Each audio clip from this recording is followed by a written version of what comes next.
నమస్తే. గార్డెనింగ్ ఎంతూజియాస్ట్స్ అందరూ కామన్గా వాళ్ళ గార్డెనింగ్ స్టార్ట్ చేసేటప్పుడు పెంచే ప్లాంట్స్లో ఫస్ట్ ప్లేస్లో ఉంటుంది మనీ ప్లాంట్ ఆర్ పోథోస్. కానీ ఈ మనీ ప్లాంట్ లీవ్స్ ఎల్లోగా అయిపోవడం, లీవ్స్ కాలిపోయినట్లుగా అయిపోవడం, అంతేకాకుండా రూట్స్ రాట్ అయిపోయి ప్లాంట్స్ డ్రై అయిపోవడం మనం ఫ్రీక్వెంట్గా చూస్తూ ఉంటాం. ఇలాంటి ప్రాబ్లమ్స్కి రీజన్ ఏంటో ఈరోజు వీడియోలో చూద్దాం. Welcome to seeds and sites. Number 1, sunlight. Pothos is a tropical plant. ఇది బ్రైట్ సన్లైట్, ఇండైరెక్ట్ లైట్ రెండింటిలోనూ సర్వైవ్ అవుతుంది. కానీ దీని లీవ్స్ ఎల్లోగా అయిపోతుంటే మాత్రం మీ ప్లాంటర్ ప్లేస్ ఇండైరెక్ట్ సన్లైట్ ఎక్కువగా వచ్చే విండో దగ్గరికి మార్చండి. Number 2, over watering. Plant parents కామన్గా చేసే మిస్టేక్ ఓవర్ వాటరింగ్.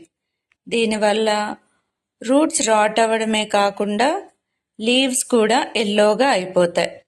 అందుకే మేక్ ష్యూర్ మీ ప్లాంటర్కి ఎక్సెస్ వాటర్ డ్రైన్ అవ్వడానికి ఎక్కువ డ్రైనేజ్ హోల్స్ ఉండేలా చూసుకోండి. అంతేకాదు టాప్ సాయిల్ డ్రై అయిన తర్వాతే వాటరింగ్ చేయండి. Number 3, under watering. Over watering మాత్రమే కాకుండా అండర్ వాటరింగ్ వల్ల కూడా లీవ్స్ ఎల్లోగా అయిపోతాయి. అందుకే మీ కంటైనర్లో మట్టిని ముట్టుకొని చూసి ఆ తరువాత వాటరింగ్ చేయండి. Number 4, nutrients deficiencies. Pothos are generally low maintenance plants.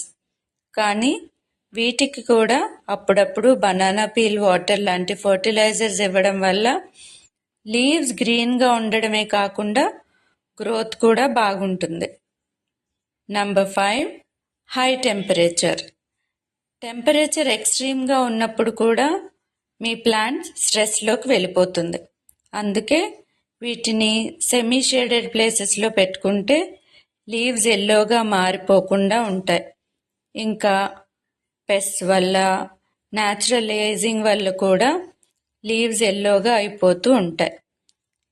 వీటన్నింటిలో me pothos A reason వల్ల డల్ అయిపోతుందో ఫైండ్ అవుట్ చేయండి. మీ పోథోస్ని రెన్యూ చేయండి. Happy gardening. Thank you.